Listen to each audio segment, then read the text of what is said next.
মই নিয়ে আসা হচ্ছে, তো লাউ শাক পারবে।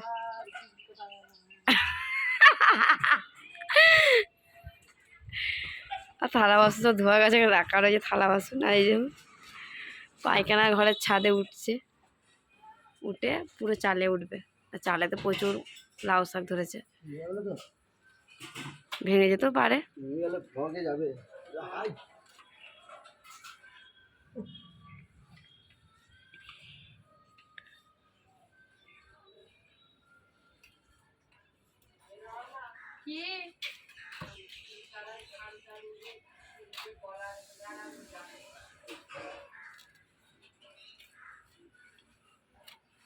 কি রোদ বন্যা,